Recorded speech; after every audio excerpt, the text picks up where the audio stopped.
Assalamualaikum warahmatullahi wabarakatuh. Nama saya Randy, salah satu penerima beasiswa Chinese Government Scholarship dan sekarang di tahun kedua sekolah di Harbin Institute of Technology. Oke, hari ini gue mau bagi beberapa informasi penting mengenai beasiswa CGS. Saya harap dalam video kali ini bisa membantu teman-teman untuk mengetahui lebih lagi informasi mengenai Chinese Government Scholarship. Jadi aku mau bilang di sini ada link penting yang teman-teman bisa kunjungi itu kampuschina.org. Ini adalah salah satu link paling penting atau main official website dari Chinese Government Scholarship yang bisa kamu kunjungi. Nah, di sini ada beberapa sebenarnya tipe-tipe beasiswa yang kamu bisa apply. Ada Chinese Government Scholarship, ada Local Government Scholarship, Confucius, dan lain sebagainya. Nanti kamu bisa kunjungin sendiri. Aku juga mau sampaikan bahwa aku sebagai penerima beasiswa ini, beasiswa Chinese Government Scholarship, dulu itu apply melalui Perhimpunan INTI atau Perhimpunan Indonesia Tionghoa. Jadi Perhimpunan Indonesia Tionghoa itu memberikan kita kesempatan untuk apply beasiswa Chinese Government Scholarship melalui lembaga ini. Dan walaupun ini namanya adalah Perhimpunan Indonesia Tionghoa, tetapi lembaga ini tidak mengkhususkan pembukaan beasiswa Chinese Government Scholarship itu khusus untuk orang yang keturunan Tionghoa. Ini terbuka untuk siapa saja. Bahkan mereka juga merekrut khusus untuk teman-teman yang berasal dari atau lulusan dari pesantren. Oke, itu saja. Kemudian kalau kamu misalnya ingin juga mengunjungi atau mencari informasi lebih tentang Chinese Government Scholarship, kamu juga bisa kunjungi YouTube saya di Randy Tam. Yang pertama yang sangat penting yang menurut gue yang harus kalian tahu adalah kampuschina.org. Di kampuschina.org ini memuat informasi yang banyak mengenai scholarship dan juga mengenai kampus yang ada di China. Oke, aku di sini mau kasih contoh gimana sih kalau misalnya kalian teman-teman kunjungin websitenya ini dan di situ ada beberapa pilihan. Kita bisa misalnya kita klik Chinese Government Scholarship. Nah, sebenarnya Chinese Government Scholarship itu menyediakan begitu banyak beasiswa. Jadi negara China ini mengundang teman-teman atau mengundang negara-negara sahabat China buat datang ke China buat apply buat studi ke China. Nah, ada beberapa yang jalur yang bisa kita apply buat beberapa beasiswa yang ditawarkan oleh pemerintah China. Di sini aku fokus ke Chinese Government Scholarship, jadi aku nggak bahas beasiswa yang lain kayak Local Government Scholarship, aku nggak bahas. Aku kali ini ngebahas tentang Chinese Government Scholarship. Oke, di Chinese Government Scholarship di sini ada guide-nya for Chinese Government Scholarship. Kemudian sebenarnya ada juga yang namanya istilahnya the ASEAN China Young Leader Scholarship. Kemudian ada MOVCOM, ada juga Union Silk Road Scholarship. Jadi itu ada beberapa jalur yang bisa teman-teman apply untuk datang ke China untuk menimba ilmu, baik itu S1, S2 ataupun S3. Nah, beberapa teman-teman saya juga yang sempat kuliah di sini mereka ngambil yang MOVCOM. Sebenarnya sih MOVCOM salah satu kalau dibilang ya dari beberapa aplikasi ini atau beberapa jalur beasiswa yang ditawarkan oleh pemerintah China. MOVCOM ini salah satu beasiswa dari pemerintah China yang memberikan uang saku yang lebih banyak daripada beasiswa lain. Tapi yang aku mau bilang di sini bahwa yang paling umum yang didaftar oleh teman-teman yang ada di Indonesia itu ada dua, yang itu ada melalui jalur embassy atau melalui jalur kedutaan atau langsung apply ke kampusnya. Kalau aku sendiri itu apply melalui embassy. Oke, jadi di sini gue mau ngebantu buat teman-teman, jadi aku nggak rubah sama sekali. Ini aku ambil langsung dari website mereka, website official resmi mereka, website dari kedutaan China di Indonesia itu mengenai pembukaan beasiswa Chinese Government Scholarship. Yang aku mau bilang di sini link penting. Jadi link ini ya istilahnya bisa berubah-berubah. Tapi yang paling umum mfa.government.cn. Ini untuk beasiswa di 2020 dan 2021. Aku belum nemu yang 2021 buat 2022. Jadi aku mau ambil yang pentingnya saja. Jadi misalnya tanggal-tanggal ini pasti udah kadaluarsa tanggalnya. Kita nggak usah fokus ke tanggal, tapi aku ingin fokusnya ke isi dari persyaratan-persyaratan atau informasi yang ada di website ini. Yang pertama, scholarship introduction. Jadi aku mau bilang bahwa di China's government scholarship sebenarnya itu ada kuota-kuota yang diberikan oleh pemerintah China. Tetapi di kuota-kuota ini tidak mutlak, dari tahun ke tahun itu sama. Kalau di tahun 2020-2021, di situ dibilang bahwa ada 30 places for general or senior scholarship, undergraduate sama master. Jadi ada 30 place, ada 30 tempat yang disiapkan oleh Chinese government scholarship. Kemudian dan itu adalah full scholarship. Full scholarship artinya bahwa kalian sekolah ke China itu dapat uang saku, kemudian biaya kuliah kamu ditanggung. Ada beberapa hal yang tidak ditanggung, nanti aku coba jelaskan di belakang. Selain itu, China juga memberikan 20 kuota untuk undergraduate, master, doktoral untuk beberapa major. Misalnya kalau kalian mau apply beasiswanya itu belajar tentang marine, belajar tentang medical, belajar tentang health, tourism, education, dan beberapa major-major tertentu itu ada kuotanya sendiri. Jadi kalau di total waktu 2020-2021 itu ada 50 kuota untuk Indonesia. Tapi tidak menutup kemungkinan kuota-kuota ini akan ditambah oleh pemerintah China ke depannya. Karena kuota-kuota ini sekali lagi berubah biasanya tiap tahunnya. Kalau misalnya misalnya di sini misalnya Chinese government scholarship kuotanya udah penuh dan pemerintah China ingin kita buat datang, biasanya diarahkan buat apply beasiswa yang lain, bukan Chinese government universal scholarship ataupun Chinese Indonesian scholarship in higher education program. Seperti yang tadi saya bilang bahwa Chinese government scholarship itu banyak banget, dan ini adalah beberapa cara untuk apply beasiswa ke China. Kemudian eligibility to be eligible applicant must. Jadi untuk eligible jadi syarat yang utama adalah bahwa kamu bukan pemegang paspor Republic of China. Pastikan kamu itu orang Indonesia, intinya itulah.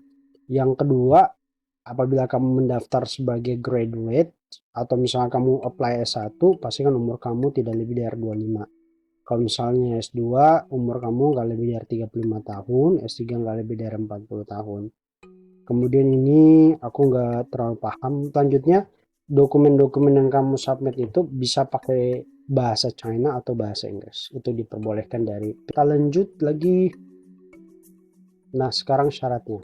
Jadi syaratnya, application form for Chinese government scholarship only in English. Jadi aplikasinya ini diisi dengan menggunakan bahasa China ataupun menggunakan bahasa Inggris. Itu dua bahasa itu aja yang boleh. Jadi kalau misalnya aku pengen isi pakai bahasa Indonesia ya nggak bisa. Kemudian the applicant form will be created automatically after correct filling. Jadi kalau misalnya kalian udah udah ngisi formnya online itu, nanti dia di belakangnya itu pas selesai nanti ada aplikasi yang harus kalian download. Nah, itu udah otomatis kebentuk dari websitenya.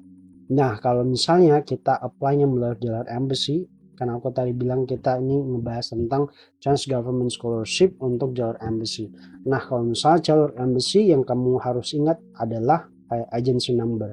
Nah, agency numbernya berapa tuh? Agency numbernya itu 3602. Artinya Embassy of Republic of China Indonesia. Jadi ini agency number dari kedutaan China di Indonesia 3602. Nah, aplikasi formnya itu kita bisa lihat di sini. Aku mau tunjukin. Nah, aplikasi formnya itu yang ini. Nanti kalau misalnya teman-teman udah ngisi semua tuh formnya, pas akhirnya tuh, pas sudah selesai pengisian form-form tadi, nanti keluar deh ini form-formnya. Nah, tapi ini contoh aja ya. Ini contohnya ini agency numbernya, berarti dia ini daftar langsung ke kampus dan ke universitas. Jadi kalau misalnya nanti kita daftarnya lewat embassy, jadi di sini 3062. Oke, agency number-nya itu Kedutaan Republik China di Indonesia di sini data-data kamu. Nah, itu otomatis keluar ketika kita sudah isi lengkap form yang online.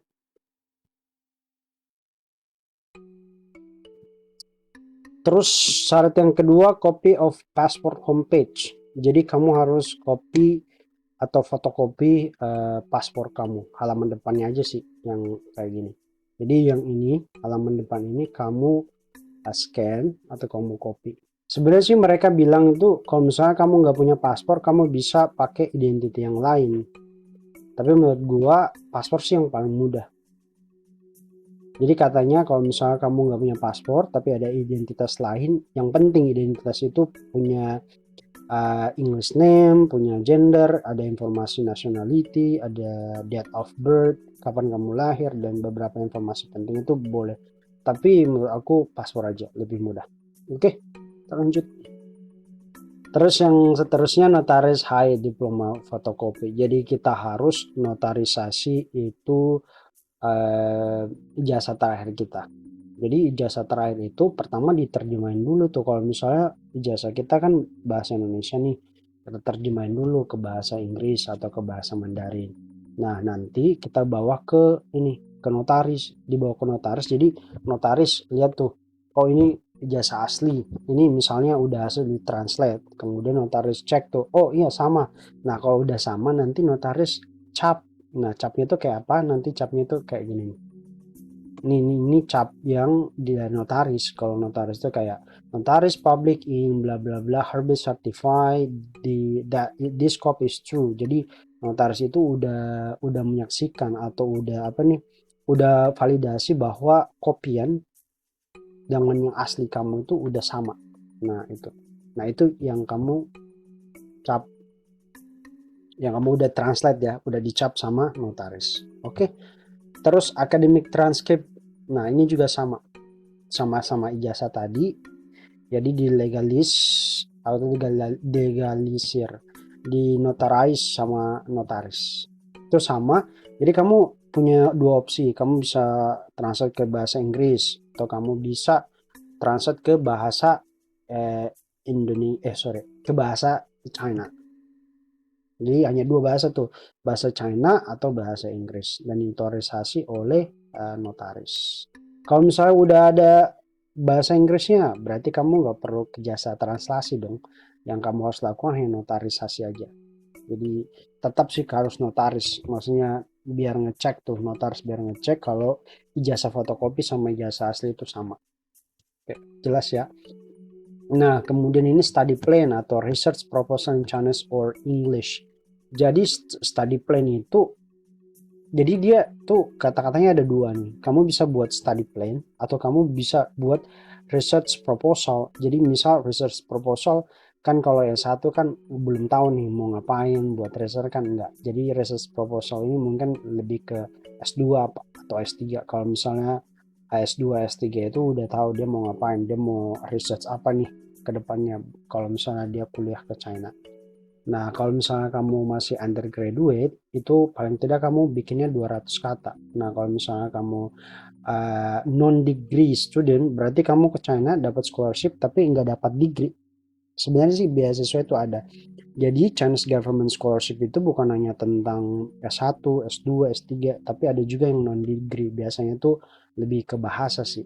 Nah, kemudian 800 kata itu untuk S2. Jadi S2 harus bikin study plan minimal 800, minum dulu. Nah, terus biasanya nih kita kan bingung nih, terus study plan gue nulisnya apa dong? Ya, kalau misalnya study plan itu biasanya yang paling umum tuh kamu nulis apa yang kamu lakukan sebelumnya, terus apa yang kamu lakukan sekarang nih, terus yang kedepannya kamu mau ngelakuin apa. Itu yang paling basic dari cara menulis study plan. Nah, kalau misalnya kamu udah punya research proposal, jadi kamu tinggal tulis saja, misalnya aku kedepannya ini mau ngapain di research proposal. Tapi menurutku juga research proposal ini bisa berkaitan dengan apa yang kita kerjakan sebelumnya sih. Jadi biar related. Jadi misalnya aku mau research proposalnya tentang data science, terus di sebelum kamu ngerjain data science nggak? Kalau misalnya kamu ngerjain data science itu berarti proposal kamu itu makin kuat karena kamu udah punya experience, sudah punya pengalaman untuk research proposal. Kalau aku pribadi sebenarnya aku nggak nulis tentang research proposal, aku jatuhnya ke study plan aja. Oke, dilanjut ya. Jadi jangan sampai kita juga takut lantaran biasanya kan kita agak bingung tuh, bingung kira-kira ada beberapa orang yang kayak misalnya nih, gue ke depannya itu ngerjain apa ya? Karena biasanya kan nih pendidikan Indonesia sama luar biasanya beda. Atau misalnya apa yang diajarin di Indonesia dan diajarin di luar negeri itu biasanya juga beda. Nah, jadi kalau aku kamu buat riset dulu kecil-kecilan, kemudian misalnya kamu studi di mana, kemudian kira-kira China itu research proposal yang kamu lakuin itu kira-kira bagus nggak dilakukan di China. Itu sih biar research proposal kamu jelas kayak gitu. Oke, lanjut saja. Kemudian recommendation letter. Applicant for graduate program senior scholar must be submit letter for recommendation. Nah, ini recommendation letter. Recommendation letter ini diminta itu ada dua rekomendasi. Kalau aku kemarin memang apply-nya itu submit dari profesor sih. Jadi yang profesor-profesor. Aku bukan dosen aja sih, jadi profesor. Aku mintanya malah dari rektor sama dari dosen pembimbing. Kebetulan dosen pembimbing aku S2 itu profesor, jadi aku minta ke dia. S1, sorry. Jadi profesor apa dosen pembimbing S1 aku itu profesor, kemudian aku juga minta di rektorat itu juga profesor. Jadi mereka ngasih gua rekomendasi. Kalau misalnya kalian sekolah, misalnya mau daftar S1 kan belum ada profesor tuh. Kalau sekolah aku bilang sih guru sama kepala sekolah sih. Iya, itu udah cukup. Applicant for music study requires of submit a CD. Jadi kalau misalnya kamu mau apply untuk yang spesifik kayak music study, nah itu kamu bisa nge-highlight atau menambah kekuatan CV kamu itu dengan submit CD. Misalnya kamu udah ngerjain apa, misalnya kamu udah apa nih menghasilkan musik yang seperti apa. Kalau misalnya kamu suka gambar, bisa itu, bisa disubmit. Applicant under age 18 should submit the valid document of their legal guardians in China. Nah, ya teman-teman kan yang apply S1 nih biasanya baru lulus SMA, biasanya umurnya 16, 17. Nah, kalau misalnya kamu di bawah 18 tahun, jadi kamu tuh harus ngisi form tambahan namanya tuh legal guardians. Jadi itu kayak attorney under 18. Nah, jadi di website ini itu ada di bawah, nanti kamu buka websitenya, di bawah itu ada yang namanya 3 template of the power of attorney. Nah, kamu download itu, kamu isi, terus dikumpulin. Jadi ada orang bertanggung jawab ketika kamu tinggal di China itu siapa. Nah, di sini kamu isi, terus kamu kumpulin. Selanjutnya, applicant plan to stay China more than 6 months masuk subject. Nah, jadi karena kita itu kecuali non degree ya. Misalnya 1 S2 S3 itu rata-rata harus lakukan foreigner cycle examination karena kita karena kita bakalan stay di China itu lebih dari 6 bulan, jadi kita harus lakukan foreigner cycle examination. Ini aku udah posting juga di video sebelumku. Nah, ini kayak gini nih, cycle examination. Terus habis itu applicant with pre-admission letter from the Sun University should enclose the letter in application package. Kalau misalnya kamu udah punya pre-admission letter, itu juga dikirim bersama dokumen kamu. Kalau kamu misalnya nggak punya, ya nggak apa-apa, karena itu nggak wajib. Contohnya admission letter ya kayak gini. Ini admission letter misalnya dapat dari Tianjin University. Kamu udah keterima dari Tianjin, jadi Tianjin udah ngasih tahu ke sesi ini, jadi kayak Tianjin udah ngasih tahu bahwa kamu udah keterima nih di universitas mereka atau kampus mereka. Jadi pre-admission ini lu submit ke CSI, jadi CSI udah tahu kalau kamu itu udah keterima nih di universitas, kamu udah jelas nih udah bakalan masuk ke Tianjin University. Nah, dari CSI ya tinggal memberikan kamu scholarship, memberikan kamu dana buat kuliah. Jadi kayak gitu. Jadi bisa dibilang pre-admission letter ini bikin kuat admission kamu, bikin kuat aplikasi kamu untuk keterima. Terus di sini language ability. Oke, language ability certificate. Di sini kamu bisa submit 2. Misalnya kamu udah punya HSK itu kemampuan bahasa Mandarin yang validnya selama 2 tahun. Atau kamu punya IELTS atau TOEFL itu yang juga valid selama 2 tahun itu. Itu nggak wajib, tapi kalau misalnya ada, kamu bisa submit. Nah, kalau misalnya kamu udah punya semua dokumen-dokumen ini dari A, B, C, C sampai K, the above document should be bound. Jadi di left corner itu kamu bounding, kamu bukan di hektar ya, jadi kamu jepit aja, jangan sampai ngerusak kertasnya. Terus itu dokumen yang kamu udah submit itu nggak bakal dikembaliin. Jadi dokumen yang kamu submit itu nggak bakal dikembaliin. Di complete application dokumen, jadi kalau kamu nggak submit semua dokumen yang mereka minta, itu juga nggak bakal dievaluasi sama pihak CSC, dan kemudian dipastikan kamu nggak lolos. Jadi yang pertama itu pastikan semuanya lengkap. Semua apa yang mereka minta itu lengkap. Itu sih yang paling penting. Kalau dilihat sih Chinese Government Scholarship ini salah satu beasiswa yang mintanya nggak macam-macam. Yang mintanya nggak macam-macam. Nggak harus wajib ini, nggak harus wajib itu. Itu jadi kesempatan buat dapat Chinese Government Scholarship bisa dibilang besar. Tapi nggak menjamin ya. Itu ketentuan 100% semuanya di tangan Chinese Government Scholarship.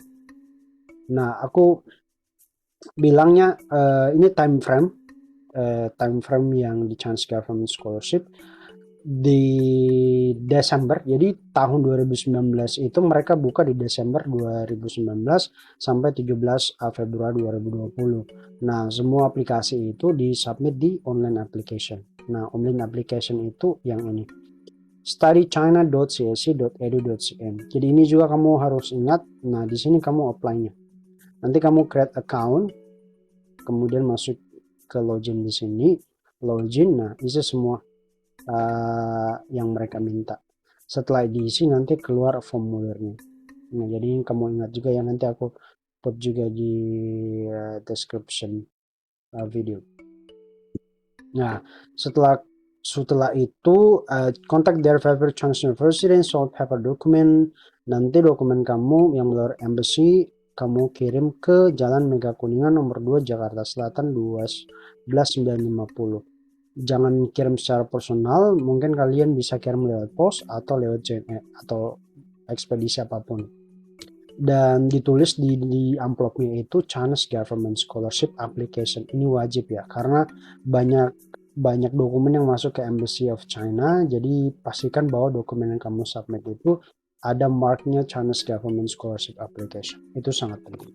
Nah, setelah itu tanggal 18 Februari sampai dengan 29 Februari 2020, jadi Embassy China di Indonesia itu akan mengirim rekomendasi ke Chinese Scholarship Council. Jadi Chinese Scholarship Council ini yang sebenarnya mengelola atau menerima applicant, apakah dia keterima apa enggak. Jadi mereka bakal nge-review aplikasi-aplikasi yang masuk ke Chinese Government Scholarship.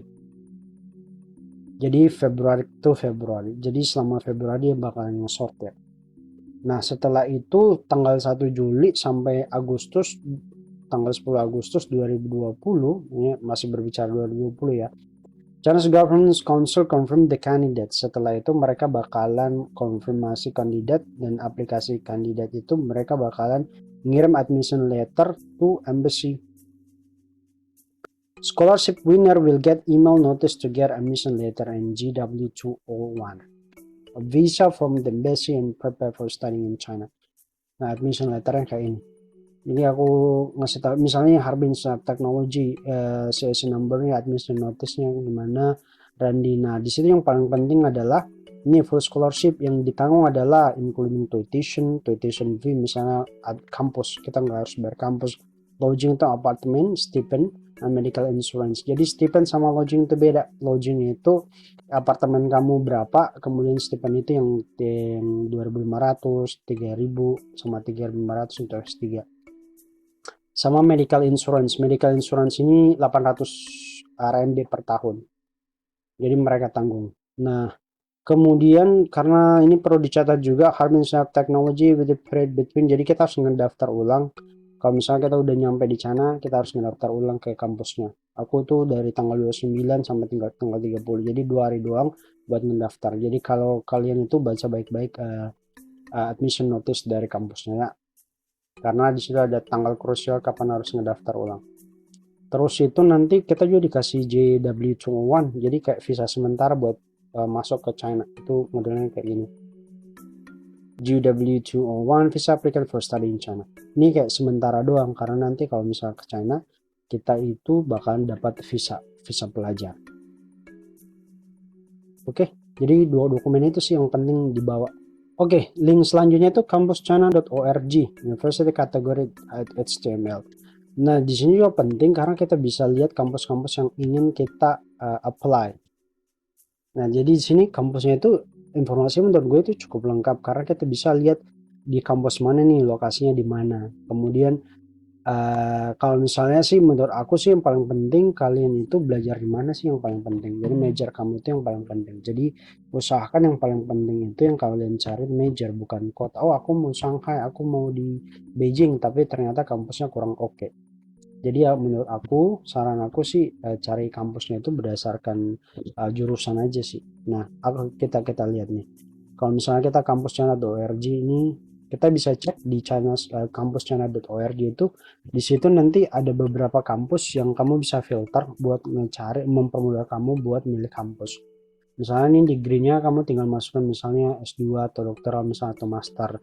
Kemudian kalau misalnya kamu suka di provinsi ya taruhkan di provinsi. Misalnya kamu pengen di Shanghai atau di Beijing ya taruh di sini ya. Kota sih. Taruh provinsinya ya maksud gue. Aku juga kurang Shanghai itu provinsi apa sih. Misalnya provinsinya kayak aku nih. Longjiang. Kotanya Harbin karena terus misalnya kamu udah punya kampus idola misalnya tinggal cari. Nah, di situ sih ada beberapa informasi yang bisa kamu dapat juga. Misal Universitas Zhejiang nih, program tawarkan biomedical engineering medicine. Oh, kemudian yang degree dokter, duration ini berapa tahun? 4 tahun. Instruction language, oh ternyata dia menyediakan bahasa China. Bahasa Inggris ada nggak? Belum tentu tuh ada. Terus tuition fee-nya sekitar 34.800 RMB per tahun. Nah, ini nih yang ditanggung oleh CSI juga. Jadi kalian nggak perlu ngeliatin ini. Terus di situ lagi informasinya sih banyak sih. Jadi kamu bisa baca aja sendiri, bisa cari-cari sendiri. Nah, kayak ini juga ada non degree kan. Non degree itu ini setahun. Tuition fee 21.000. Jadi kalau misalnya kalian pengen kuliah di China atau lewat beasiswa apa enggak, ini juga bisa jadi rujukan teman-teman buat melihat beberapa kampus-kampus yang ada di China. Oke, saya rasa ini sudah jelas. Jadi link kedua itu yang penting itu kampuschina.org. Strategi memilih kampus. Nah, ini pengalaman pribadi aja sih. Kalau misalnya teman-teman punya cara lain yang boleh, semoga. Nah, di sini aku tempo hari itu aku waktu milih kampus tuh aku pilihnya berdasarkan mata kuliah karena aku lihat dulu nih mata kuliahnya yang aku mau ngambil di kampus itu berdasarkan apa yang aku passion nggak, atau misalnya aku pengen belajar itu nggak, itu penting banget. Jadi karena sekarang ini banyak banget mata kuliah atau jurusan-jurusan memang sama tetapi yang mereka ajarkan itu beda-beda jadi tiap kampusnya. Misal aku nih kuliah di Harbin Institute of Technology, aku ngambil computer science. Nah, ternyata di computer science di Harbin itu mereka fokusnya ke machine learning, artificial intelligence, sama data science. Itu kebanyakan mata kuliah yang mereka tawarkan. Nah, walaupun sih banyak ragamnya, jadi tinggal kita pilih-pilih. Nah, itu penting banget kamu bisa kunjungin atau misalnya kamu nanya atau cari-cari informasi mengenai mata kuliah yang ditawarin dari kampus tersebut. Jangan sampai kita ke sana terus mata kuliah yang ditawarin itu yang kamu mau pengen itu nggak ada. Nah, itu yang penting. Pertama, pilih mata kuliah dulu yang tawarin atau subjeknya dulu. Setelah itu penting juga nih ranking kampus lah. Kenapa ranking kampus penting? Kayak aku, kenapa memilih Harbin Institute of Technology? Yang pertama itu aku milih kampus Harbin Institute of Technology, course yang tawarkan HIT. Jadi aku kuliah ke sini, terus aku lihat kursnya, aku kunjungin websitenya dan kursnya itu cocok ke aku. Karena mereka tuh ngebahas tentang big data dan data science, di mana aku pengen belajar itu. Topuniversities.com ini salah satu website yang bisa dijadikan rujukan untuk melihat ranking kampus. Nah, cari berdasarkan apa? Berdasarkan subjek. Ini sih yang penting. Karena belum tentu kampus yang besar itu memiliki ranking yang bagus di subjek yang kamu pengen. Jadi ini penting banget. Kamu tinggal filter-filter aja di sini. Regionnya tinggal ganti Asian, ini locationnya tinggal ganti China. Ini udah tadi yang harus kalian isi. Kemudian ini tambahan, ada beberapa biaya yang kamu harus bayar sendiri, yaitu biaya pemeriksaan kesehatan. Nah, biaya pemeriksaan kesehatan ini aku udah bahas sebelumnya. Ya paling tidak intinya sekitar 900 sampai sejuta lah. Biaya penerbangan, tiket Jakarta ya. Kalau aku Jakarta Harbin itu pada saat normal ya 4 jutaan, 4 jutaan sekian. Kalau misalnya lebih ke selatan lagi pastinya lebih murah dari 4 juta. Kemudian biaya pembuatan visa sekarang nggak tahu, saya mungkin 400 sampai 600 ribu, mungkin 500, 600 atau 750, aku nggak tahu sekarang. Tempo hari bayarnya 500 atau 600, lupa. Kemudian resident permit, dan resident permit ini ada beberapa tipe, itu biasanya tergantung dari provinsinya sih. Kalau aku di sini Heilongjiang itu 1 sampai 3 tahun bayarnya 1000 RMB. Kemudian 1 sampai 2 itu bayarnya 800 RMB, kemudian per tahun itu bayarnya 400. Tapi yang paling murah sih bayarnya sekaligus kayak 3 tahun. 3 tahun bayarnya 1000, daripada misalnya setahun itu lebih boros sih. Kayak 400 RMB per tahun kan lebih boros, jatuhnya 1200. Nah, gitu aja, tapi itu tergantung sih. Tergantung. Nah, kalau misalnya ada pertanyaan, silakan kirim komentar di bawah.